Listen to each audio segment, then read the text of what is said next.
Okay, Monique, we are slowly starting ready for your presentation. I started the recording to record the session. We are so happy to have you here. Monique was with us last year. You can find her also on the Geogebra YouTube channel, recording from last year.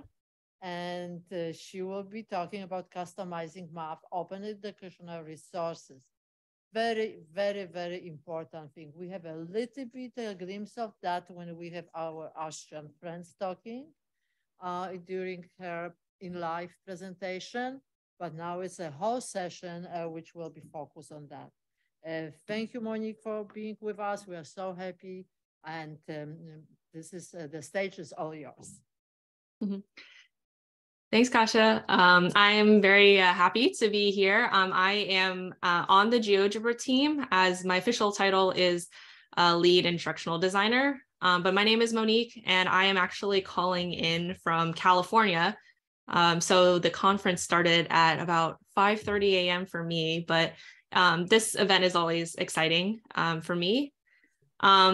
I was sharing my screen and I'm going to share it again, but something you can do as I'm continuing to just introduce the session and kind of get us started, I'll give you a couple minutes just to sign in on GeoGebra. You do not need to download any of the apps or anything like that, but just if you have an account, which I assume you have one at this point after watching all of these wonderful sessions, just sign in.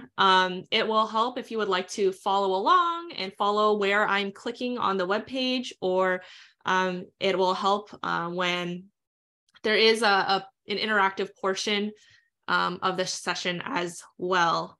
Yeah, so as a little bit of introduction about myself, I have been using GeoGebra since around 2014, 2015, used it in some classwork, doing some numerical approximation work and methods, but I didn't really start using GeoGebra regularly until I started working in interactive, digital, open educational resource design. So that's what I'll be using the term OER, but when I say OER, I just mean open educational resources. And I have been doing what I call like back-end support work, which is just creating to support or supporting the creation of digital resources and materials, especially ones that are open. And so I'll get to talk a little bit more about what that means. But yeah, I am now at Jojobra, and I have been in my current role for the last about 2.5 years or so on the content team. It's just an exciting endeavor to talk about the ways that you can use GeoGebra beyond just the surface level resources or calculators that you see on the website. And so my goal in this presentation is hopefully to not only talk about how to mechanically use some of the features on GeoGebra that have been mentioned in the previous sessions, but maybe you need someone to walk through with you and show you exactly where to click and what to do. And how to do it so you're confident on your own, but hopefully also just show some tips and tricks that I personally use that might be able to help you with your workflow, or even tell you some of the wording or how to explain just the power of GeoGebra to people who may not have used it before.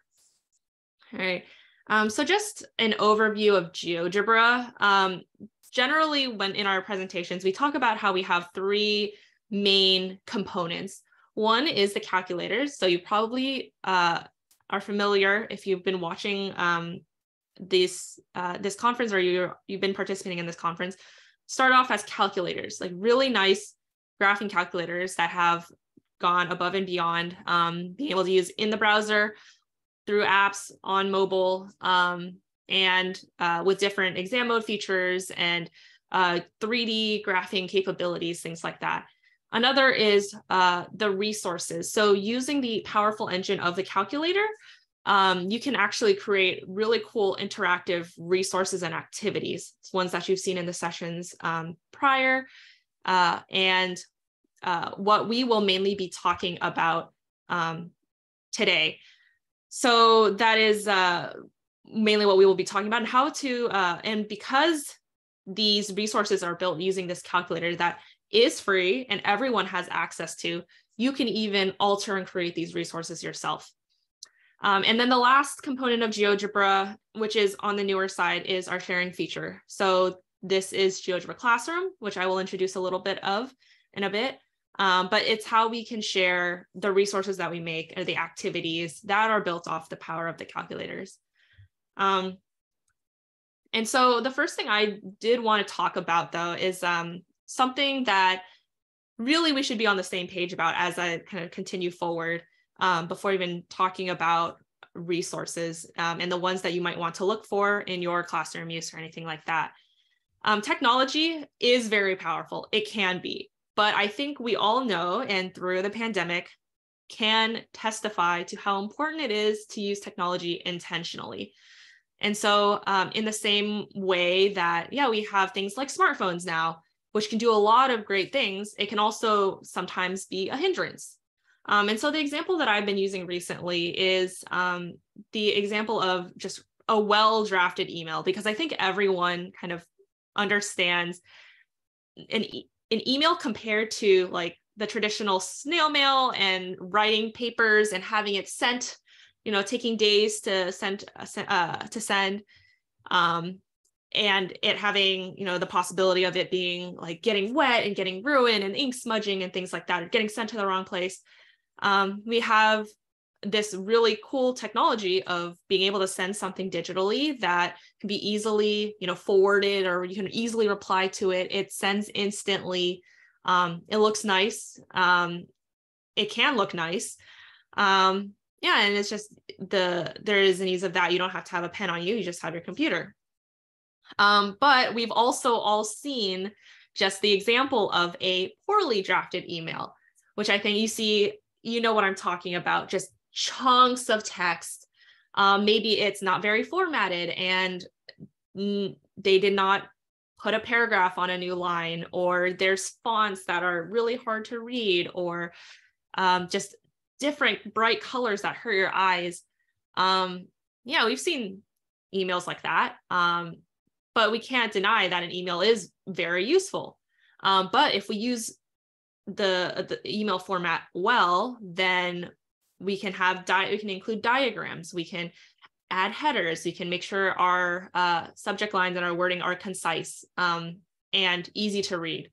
And from there, we can see how with just specific choices that we make, we can really enhance our communication abilities. And in the same way, I think you've seen in the previous sessions, we've seen a lot of really cool uses and applications in the ways that it can connect to the math concepts that we're talking about. But I will say, and as a representative of GeoGebra, I will say very boldly, if there is something that can be done better elsewhere, don't use GeoGebra. Like if something can be done better on pen and paper than on the computer, do it there. But if you use GeoGebra well, then there are opportunities for it to really enhance your instruction, really get students to make those connections, opportunities for you to ask better questions, and just really understand not only math in a new light, but also understand technology and technology use in a new light. And so one of those ways that we can use technology differently is with OER, Open Educational Resources. And Open Educational Resources can be print format, there's PDFs and things like that online that you can use for free. And I won't get into the nitty gritty of OER and things like licensing or anything like that, but the idea is that OER is open. So you can find it online and it's free to use. You can keep copies of it. You can reuse it. You can make changes to it. You can pull in from various OER resources and put them together. And you can take what you've made and redistribute it. So I listed the 5 R's of OER here on this slide, just to get your brains thinking a little bit about, okay, what can I do with whatever I see on GeoGebra? Because I don't just have to use it as is, I can do more with it. And so we'll talk a little bit about that today. So first off, because I don't think it's been shared, at least in the virtual sessions, but I wanted to show a little bit of our sharing feature, GeoGebra Classroom. So it's been mentioned a few times, but basically when you come onto the GeoGebra site, you can look for resources in a bunch of different ways. So you can either just go down here, use the calculators, but I'm talking about going down to some of these links and looking at some of the resources. So on our site, we have a curriculum that is authored by Illustrative Math. We have a version of it here. We have elementary school math resources, middle school, high school math resource collections. So if you click on some of these resource collection links, you can go through and see some of the curated options that we have. And then anytime you want to go back to the homepage, you can click on our icon. Or you can go under this tab on the left, resources, and just explore. So you can explore by various concepts and topics. You can scroll down, find something, or generally how I, as an instructional designer, how I assume everyone's looking for resources is you have something that you need to teach this week. So you need to search for a particular topic. So maybe I am searching for something in a measurement. And so usually these measurement activities are something like upper elementary level, at least in the US, but you can search for whatever topic in math that you are looking for. So there can be resources for higher level advanced mathematics. Our calculators do handle a lot of those higher level math concepts, or even just something that's towards the elementary level, just because our resources can be interactive. So I'm just going to click on one of these links, and you can see there is these resources here. And these resources in particular that I'm searching for right now are all created by the community. So there are a lot of great options for just seeing the creative things that teachers want to make and want to use GeoGebra for. These are not, the ones that you just search for are not necessarily curated by the GeoGebra team. And so if you want to see something that's curated by the GeoGebra team, like I said, you can go to the homepage and just click on one of these featured resource collections. But a few ways that, as we're talking about OER, one of the things that you might want to do with OER is you just want to retain it. You just want to keep a copy of it, and you just want to save it and use it for later. So I'm signed into my account right now, but something I can do is I can save the link, just copy and paste the link somewhere and save it in like my notepad. I can do that. And something I can do is just take the link. I can share it with my colleagues or share it with my students directly. That's fine. But something that I could do is I could also just assign this lesson. And so when I click this button and click assign, actually, why don't I show you a resource that I like to use that shows a little bit more of the features of GeoGebra that you can find in some of these resources. Here we go. This is a welcome, kind of welcome to GeoGebra activity that I had created in another account. And instead of just sharing the link with you, I will show you the power of GeoGebra Classroom. I can click the assign button. And if I had you in a Google Classroom, I could assign it in Google Classroom, but since I don't, I am just going to create a GeoGebra lesson. And when I click this option, what this does is it allows me to create a lesson, a live lesson. So let me name this so that I can reference it later. But yes, so here is an instructor view of this live lesson that I can now distribute to my students. So I'm going to copy this link, and then maybe I can get some help sharing this link to all of you all who are online.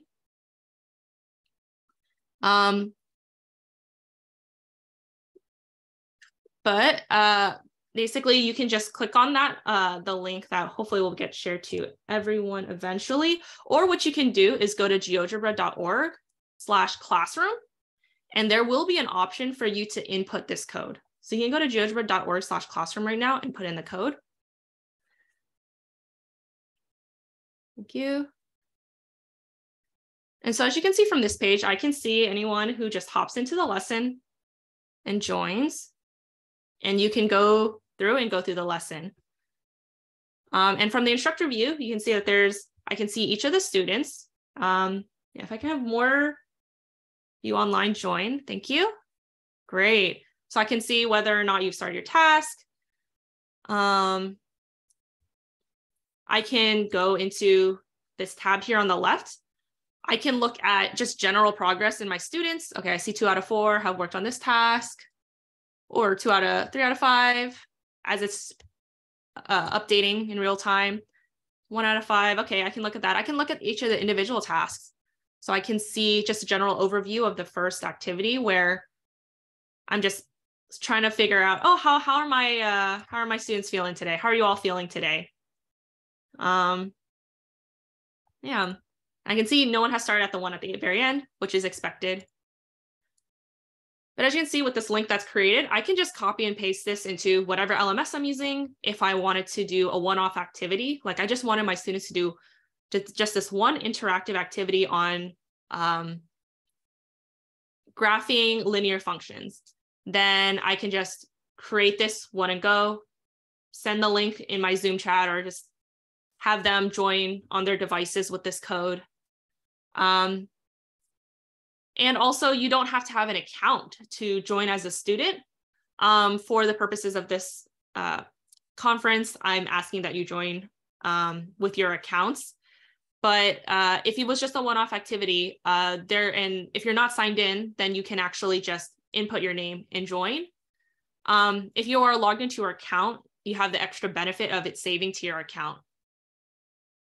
A few other features before I move on, but I can actually just pause the class.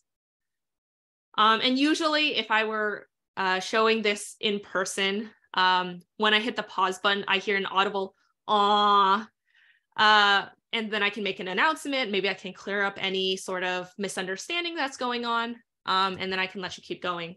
I can also use the pause feature if I wanted to create these links and send it over to my students, but I pause it so they don't work on it right away. I can also anonymize the students. So that way, what I can do is I can continue to show this, project it onto a screen in the classroom, and maybe we can discuss, let's look at this question. I was asking how many are familiar with GeoGebra, and maybe we can discuss this, or maybe, we can generally see how the class is feeling. We can all empathize with one another, and I can make adjustments to the class as I continue on. And so this is how I mentioned that we can share these resources. But what I can also do is I can also go onto this menu. I can view what the students are viewing. So if I open this up in a new tab, I can see, okay, this is exactly what the interface for the student looks like. So they won't see the extra bar on the side that I have access to. I can also view the original. So maybe I wanted to see, okay, exactly which resource did I pull this from? And I wanted to look at maybe the original author or something like that, see what other resources that they might have. Okay. Yeah, I think that's about it for now. So if let's say I also just close out, I left the link here. How I can access this live classroom again is I can go to my profile. I can look, and here is the lesson that I created. And here's that view again. So this is very helpful. And so let's go back and look at, okay, I've found some resources that I really like on the site, and I just want to save it to my account. There's a few ways to do that. I mentioned you can just use the link. The link, the way that it's formatted is you have geogebra.org. There's a /M, M stands for material. And then there's this 8-digit code that follows, or 8-letter code. And so this code is basically how you identify each individual activity or individual page here. But what you can also do is you can go to the 3 dots in the menu. You can add to favorites. So if I wanted to save this one to my favorites, then when I'm on the home page, I can go to profile, and I can look under this tab favorites, and I can see some of the extra resources that I saved. And then now again, talking more about just how we can use technology in OER. Not only can we just save and reuse all of these resources, like I can go back to this link, I can make a new classroom because I have a new session in a conference or something like that, or a new period that I'm teaching. But something I can also do is I can actually make a copy of the individual resources. So let's take a look at maybe I wanted to look at some elementary school resources and look at this boat coordinate game. So I can take a look. I really like this because it's a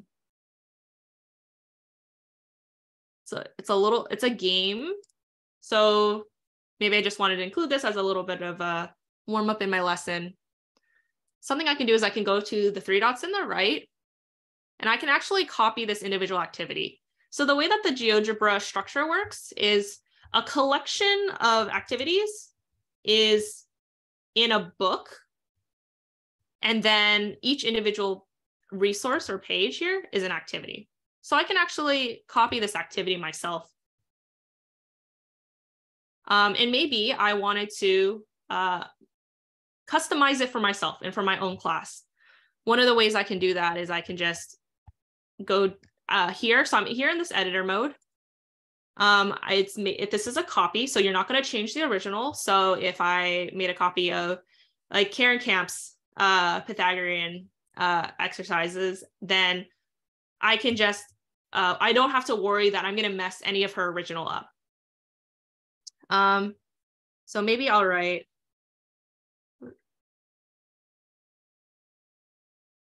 here, this game. I can change the title. So maybe I can put like Monique's the first period. And then I can also add a few different elements. So maybe I wanted to include some text. So this interactive part is really cool, but maybe I want to introduce, add a little bit of an introduction to this. So I can add element, I can pick the one I want, and then it gets added to the very bottom. I can click on the little pencil or click just directly inside, edit it around. I can actually copy each of the elements. I can delete them. And then I can take these and drag it around as well. So maybe I just want to introduce this a little bit, maybe a little bit of instructions. Oh, like try dragging the sliders. Or I can also add a question. So you can also add like videos, images, PDFs, web links. That will be, so if you have something you want to embed, that might be useful. But maybe I want to add a question at the very end, talking about, okay, like which direction does the X coordinate control? So I might add that here. And then I can save everything. This doesn't auto save, which I find personally useful for if I do a little bit more intensive work. But yeah, you can just close this. And then some extra buttons I wanted to note here. There are, here's the view resource. So I like to open this in a new tab. If I just want to take a peek and look at, I'm editing, I save it and I want to look side by side. I just like refresh the page and check any of the extra changes I might make. But yeah, if I close this, if I want to find what I made, I can just go to the homepage, go to my profile, and here is that resource right here. And of course, from here, I can also create folders. Like you can see here, I've created some folders. I can create a folder. I can also make my own activity if I wanted to. I will go into that a little bit later, or you can create a book. So like any of the other resources that you find on the site, you can also just assign this. So if I click this and I kind of hit GeoGebra, this GeoGebra lesson thing again, I can create a classroom, I'll get a code, I can send the code, and then we can all work on this boat together. All right, so we just talked about the ways that we can retain some of these resources on GeoGebra, how we can reuse them and use them for various classes, revising them. So I showed you how to make some changes. And then next, we are going to talk about remixing. All right, so I am just going to check the Q&A really quick in case there's some questions I can answer here. But it looks like we are good. If you have any questions, you can put them in the Q&A. I will try and pause occasionally and see if there's any questions that are appropriate to answer in this moment. But otherwise, I'm going to chug along. And of course, these sessions will be recorded and they will be posted online after the fact. So I know I'm speaking a little fast. I just want to cover as much ground as I can. And then hopefully you can go back and just have me on 0.75 speed or something like that. Okay. So that is just looking at one individual resource, some of the ways that we can change it. Now, I know a lot of you are just busy teachers, and there's some things that you don't want to worry about creating or remixing too much, but you do want to just collect a bunch of links and maybe assign in GeoGebra Classroom, assign an entire set of resources. Like, okay, first I wanted to go through, let's look at, if I search for coordinates on the site, yeah, maybe I was with a class and we are talking a little bit about non-Cartesian coordinates, and we want to talk about polar coordinates, spherical coordinates, cylindrical coordinates, and maybe I just want to introduce it in one day. Something that we could do is we can actually pull all of these collections ourselves and create our own book. So on the home page, GeoGebra has created a collection. We have created collections ourselves, but you can also create your own collection. So if I searched for coordinates and I wanted to pull some of these resources, for example, one of the things I like to do is I like to just open these in a new link. So what I can right click this and open this in a new tab. This is generally how I like to do my workflows. I'm going to go to the homepage on this tab.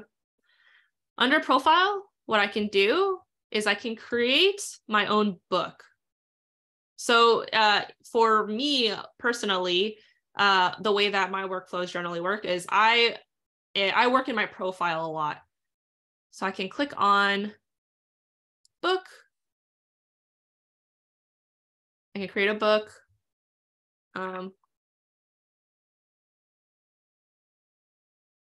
Give it a title.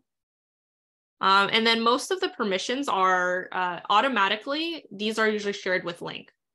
So I'm going to save this. So that way you can't search for it on the GeoGebra site, but if you have the link you can share with someone, they can view it even without an account. But as you can see, you can create a book. There's, you can add chapters, so you can section them off. So maybe there's something for a warm-up that you want to use. Maybe there are some, maybe there's the main content. Maybe you want to add an exit ticket. And then what I can do is I can add activity. And you can search for this again. I personally don't love to search through here because the thumbnails are a little bit small. And usually I have the links that I am looking for myself. So this link here. So what I personally like to do is I like to copy the link. And then I can, so I can just, if I know this is the one I like, I can add it. I can even click here and pop it open in the new tab and see, oh, this is the one that I was looking for. But I personally like to just paste the link where I found it. The way that GeoGebra reads this, this link is it reads the last 8 digits of this code. So what I will also do is I will just, when I go to the link, I will just double click on the very end of the URL, and it will automatically only highlight that code. So I can copy that code and I can just, here, go. Let's try a different one so you can actually see it change. There, and then the code just pops up. So I can add this here. And it's under main content. I can add this one here. I can also rearrange it. So maybe I'll just move one up. There you go. And then maybe I'll just view the book and see what it all looks like. So what it does is if there's nothing in the particular chapters, it will hide it on the left side.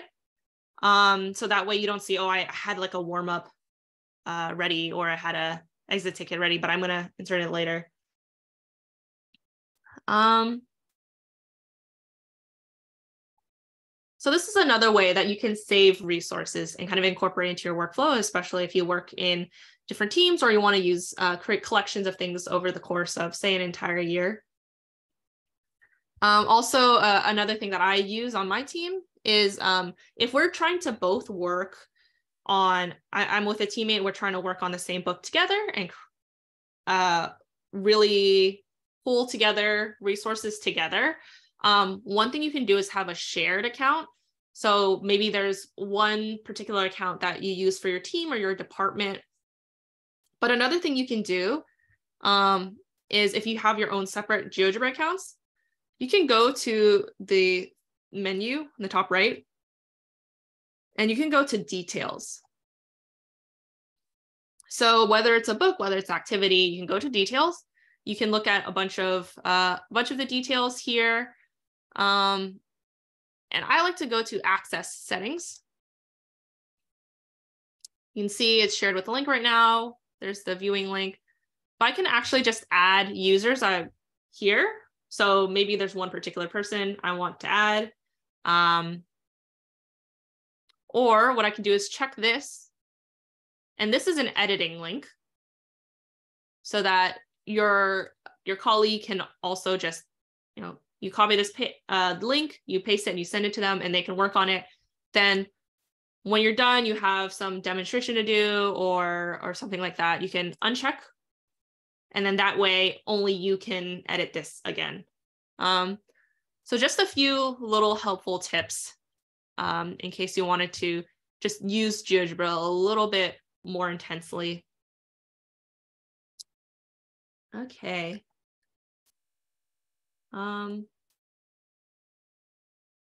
So that is some of the just mechanics of things you can do to save and edit and play around with some of those resources. And now something I wanted to just show and just encourage is using GeoGebra very differently in the ways that you might expect. So I will just talk about how GeoGebra could be, you might think that you could use GeoGebra, and then the ways that you can kind of elevate using the resources that's already created. So let's just go to here. And I will look for,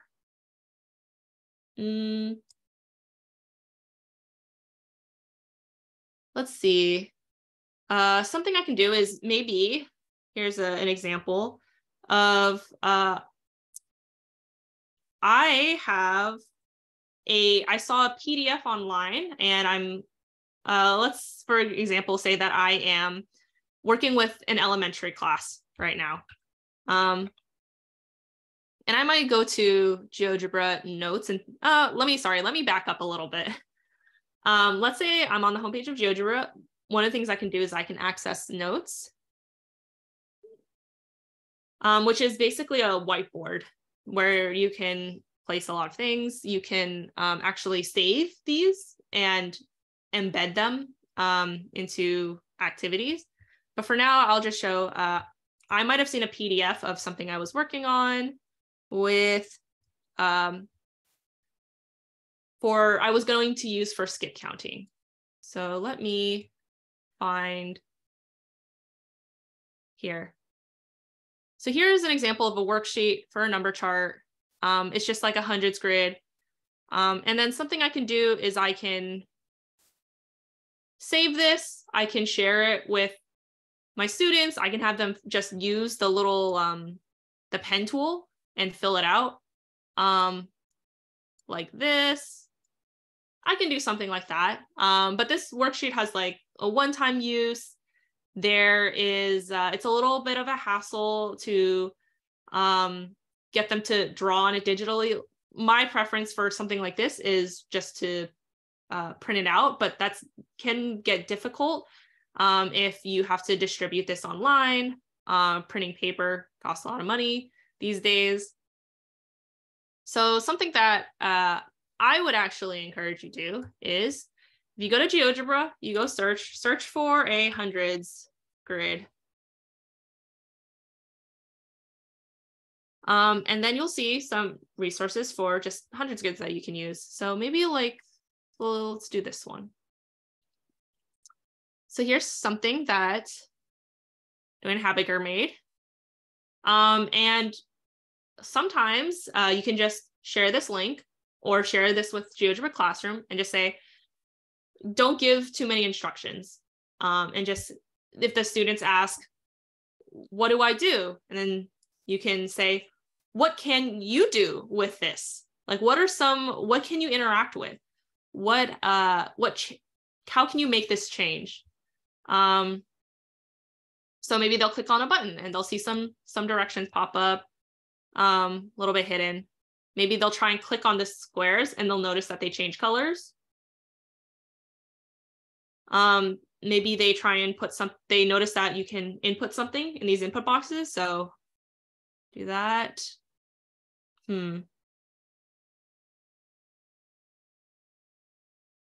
Okay, that's interesting.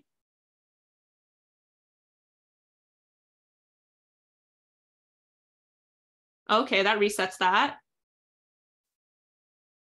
Oh, interesting. So I can create this button and it'll randomly pick which ones are blank. All right. So I really like this resource. And I can, but how can I use it and really remix it for the purposes that I like to get into? Something I could do is make a copy. So I can copy this activity as it is right now. Here we go. And let me save this with a different name. There we go. And so this particular applet in this activity, I can make a copy of it. And I can actually, what I can do is I will save it. And I can show you just the different ways that I customize each of these. So I can make copies and customize it. So what I might do is I click here, and I can actually save this in a different state. So right now, this is what it is, just initialized. At the very beginning, when you open this link, here, I'm going to open what this looks like in a new tab. So right now it opens like this, and this is what it looks like reset. But what I can also do is I can say, change some of these like this. I can hit done. I can hit save. Go to this new copy of the link. So this is my copy of the resource. You can see there's 2 of them. I'm going to refresh the page. So you'll see that this is the original. It resets. And then this one is what it looks like with that new save state. And so this you can get creative with it. You can have students, you can select all the boxes. So maybe an example is I'll reset this. I want to start at 3, and I want to finish at 99, count by 3s, go. I can just make some of these back to the original color, save it. And I can do more of the boxes, but I can say have students add some instructions that say, hey, can you fill in, like, are there any squares that are not the correct color for skip counting like this? And you can have them figure out how to click them to the appropriate color. If you wanted to, here, let me make a copy of this. For maybe actually, let me make a copy of this blank one. And bring this to the top. What I can do is I can have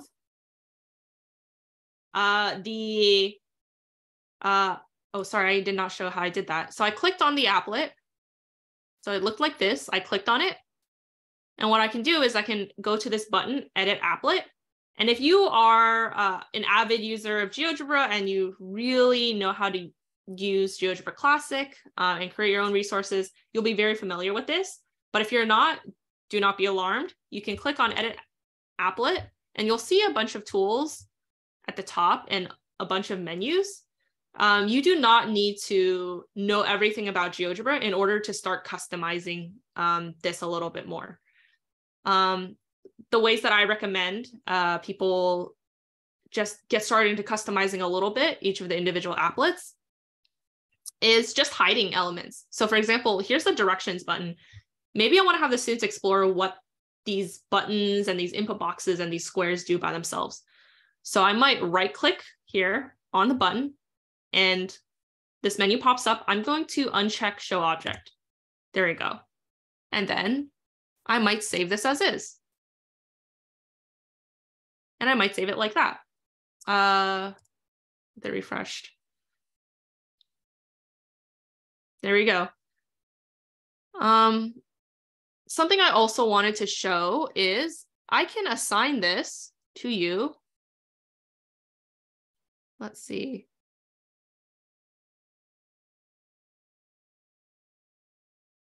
In this classroom. Then why don't I copy and paste the link here.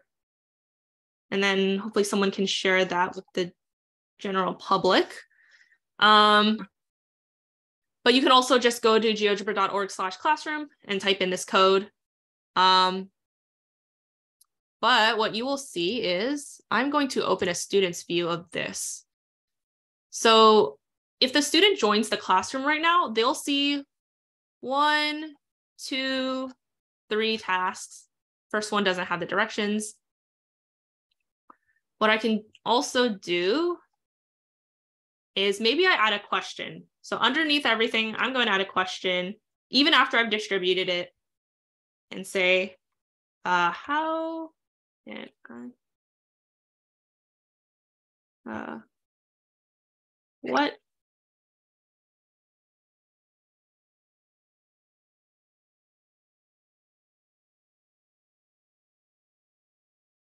Yeah, there's a better way to word that question, but maybe I want to have them make notes of just the patterns and the shapes that they can make while they're skip counting on a hundreds grid.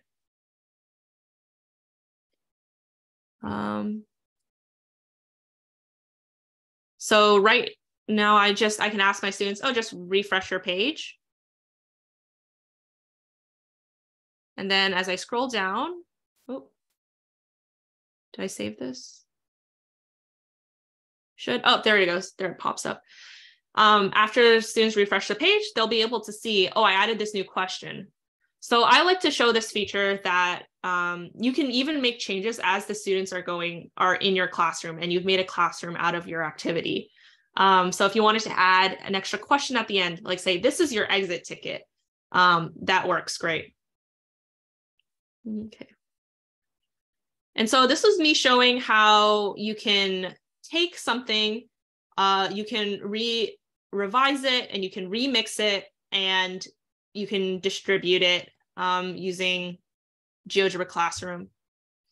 And then one last thing I wanted to do and show before our time is up is how to make something from scratch. So let's say I'm at GeoGebra. I want to make my own activity from scratch. What I can do is I can go to my profile. I can go to the create button, click on activity, and this will make something completely blank.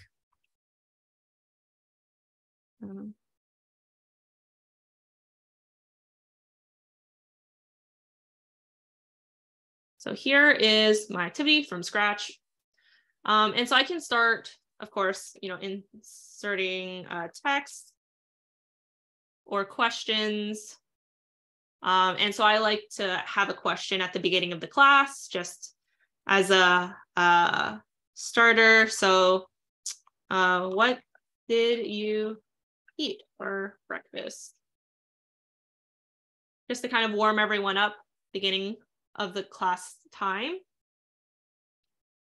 And then something that you can do is you can also add a GeoGebra element. And so you can search for something and then input it. So if I am teaching something about adding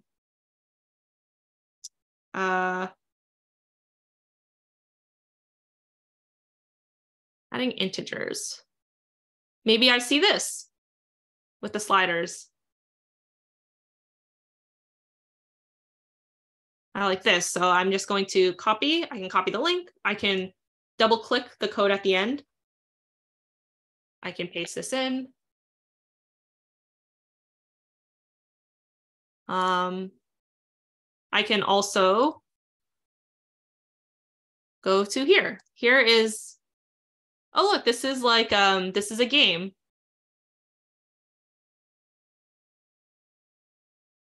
That I can use.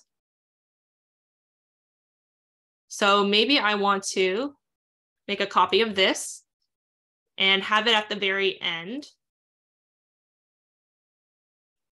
So I clicked on add element, GeoGebra. I'm going to paste this new applet in, add it in, save.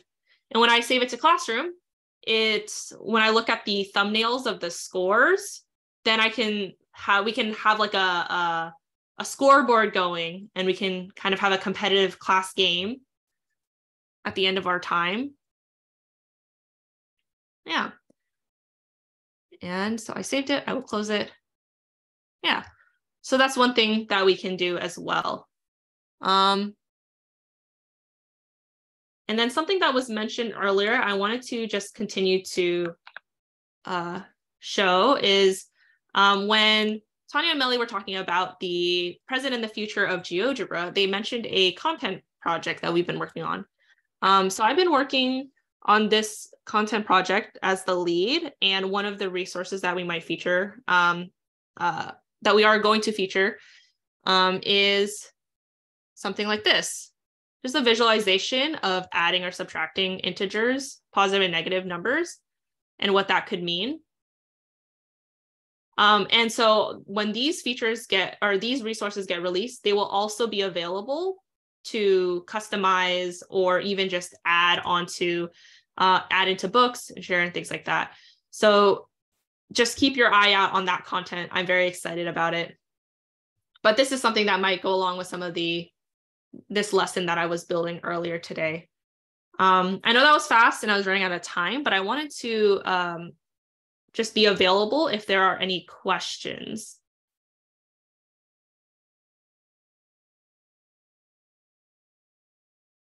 Okay, Monica, thank you so much. Let's see if there's any question for you all. Here we are, as I said, face-to-face are people having a workshop in person. So I think that we don't have a question here.